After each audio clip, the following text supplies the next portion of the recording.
in case y'all missed it, and I want to let y'all know this might be a little disturbing.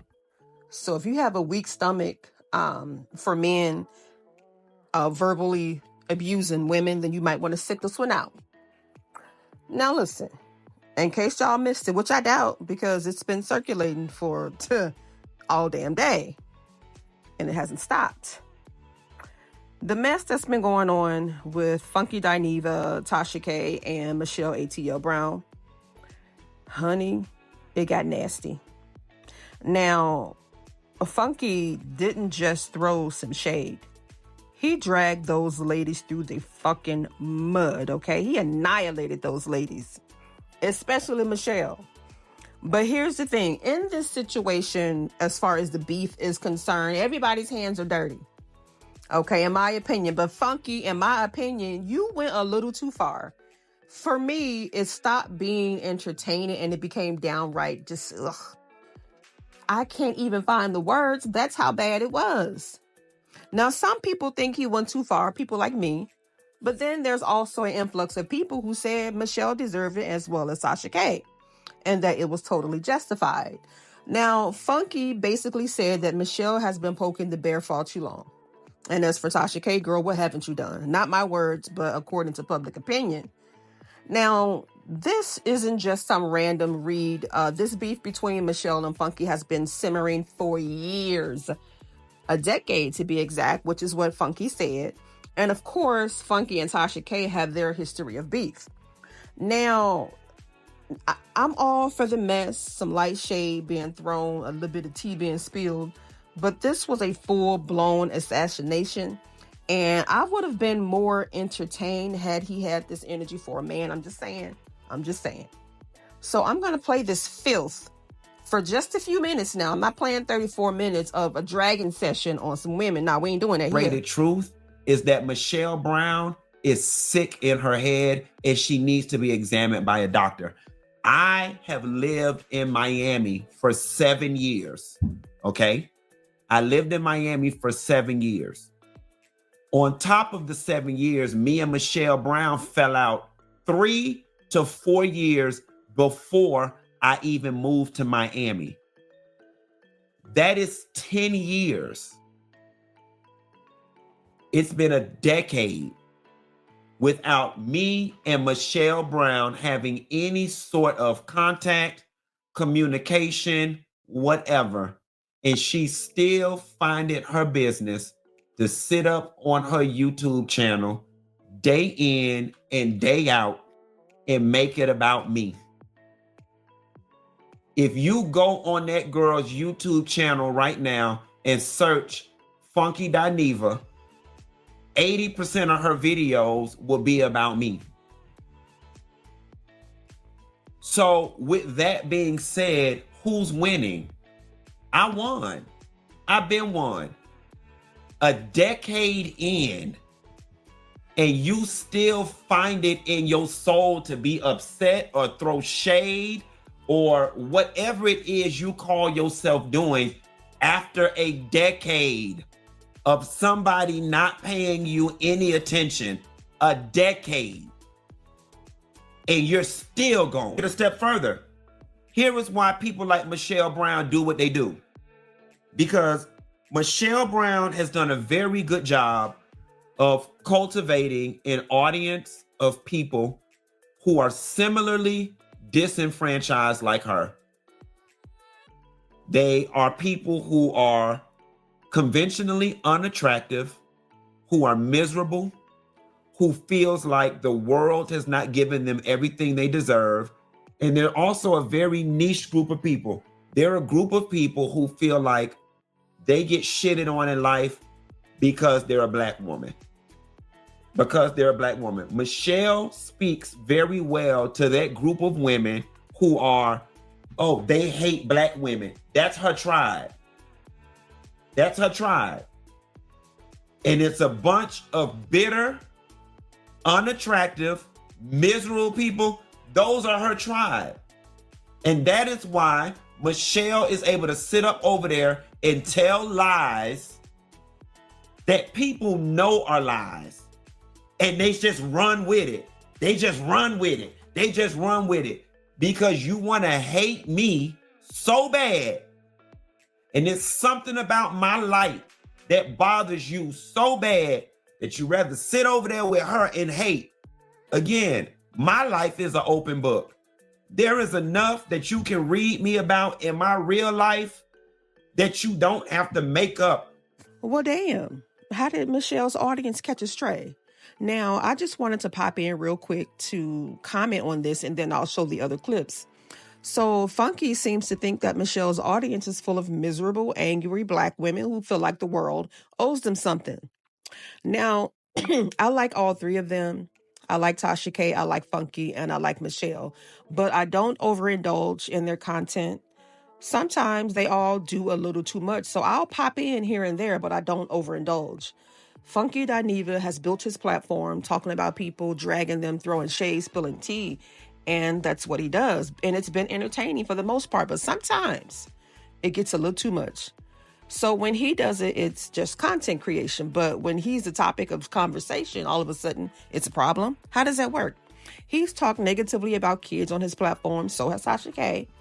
And if you're bold enough to talk about some kids, then other content creators discussing you should not be a problem. I'm just saying. I think it's fair game. And people are afraid to be honest about Funky. If Tasha K or Michelle said half the shit, okay, he did, folks will be dragging them up and down these internet streets. But for some reason, when Funky does it, a lot of people either laugh it off or make excuses for it. And why is that?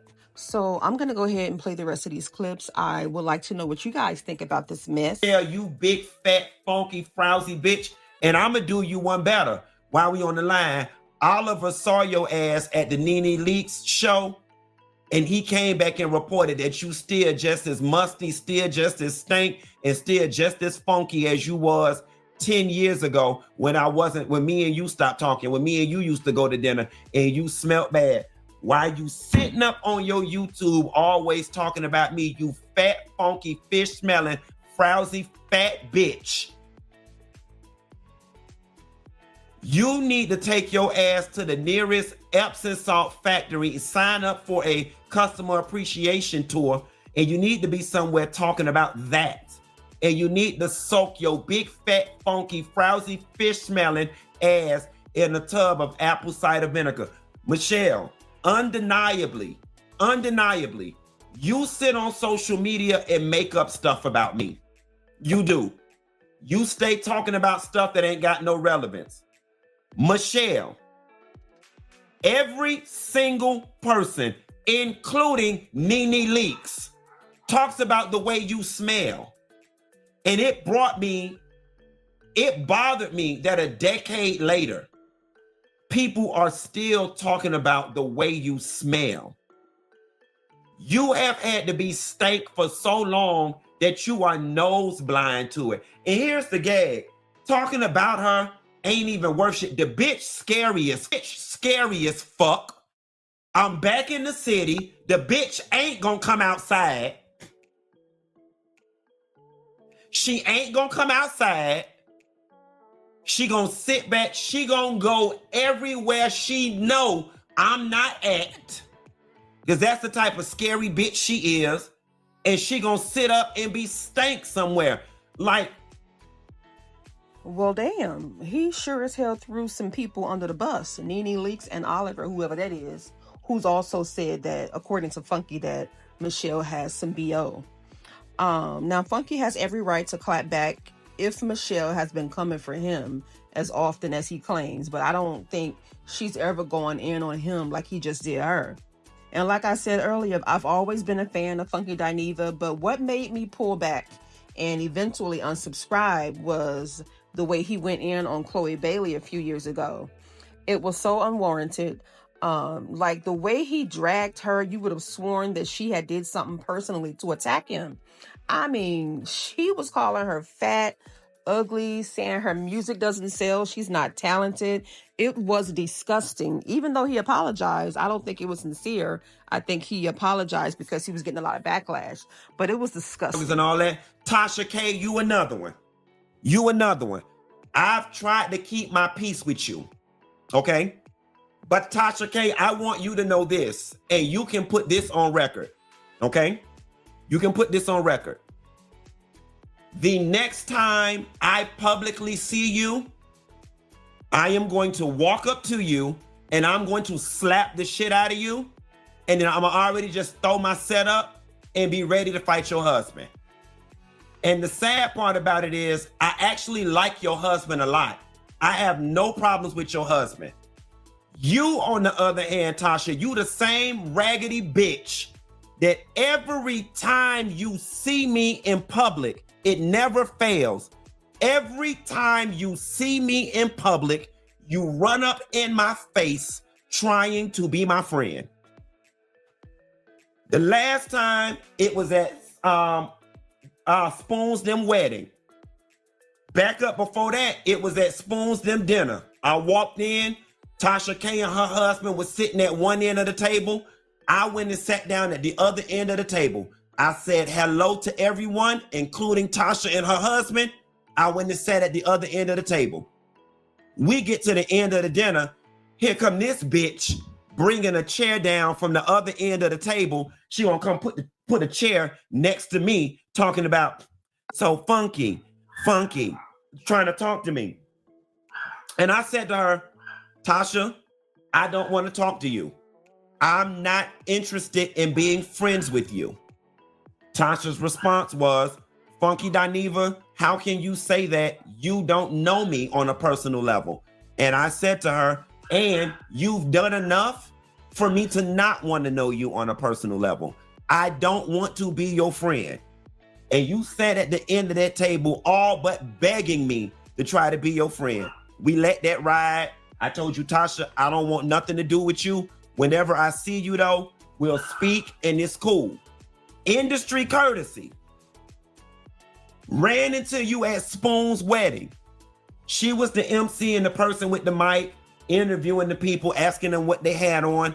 I can coexist with anybody. I got out the car. I saw that her ass was MCing it. I rolled my eyes. I put my big boy panties on and I said, let me go do the interview. I did it. She did the whole what are you wearing thing. I played nice in the sandbox. Lead the party. I'm leaving. Me, Carlos King, and his friend drove. We leaving the party. I'm sitting in the car waiting on Carlos. Tasha come walk her ass up to the car, want to hug me, talking about, even though you don't fuck with me, I'm going to keep hugging you and I'm going to keep trying until you be my friend. She said, I'm going to keep trying or something she said. These bitches will see you in person and want to be your friend and smile up in your goddamn face. But then they always, Tasha, you somebody who sat in my face and let it be known you want to try to be cool. I'm the one who told you I'm not interested in being friends with you. Then what you do? You go on Instagram, you take a picture of the little post I put up yesterday. I text Tasha personally. I texted her on the side. And I put, why don't you take this down? I don't bother nobody. I stay in my corner. How about you stay in yours? Something to that effect. She read it, but didn't respond.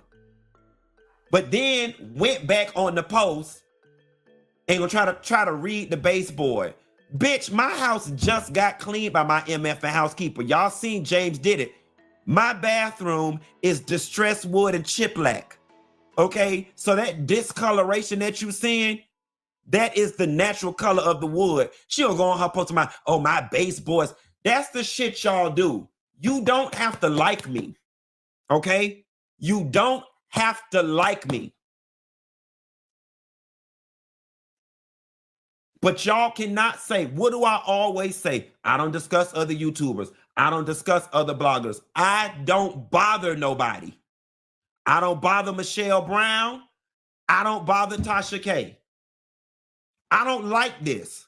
When I wake up tomorrow and all the blogs say, Funky Dineva and Tasha, but Tasha, I'm here to let you know the next time I see you, and you might as well go ahead and get the temporary restraining order, because that's y'all some old go to court ass bitches. The next time I see you, I am going to slap the shit out of you for playing with me. So don't even fix yourself to try to speak, to try to be polite. I'm going to slap you, and then I'm going to stand back and look at your fuck-ass husband. And I don't want nobody to be like, he bullying her and that's a woman, because I'm calling your husband ass to the motherfucking carpet too. I want to whoop his ass because of you.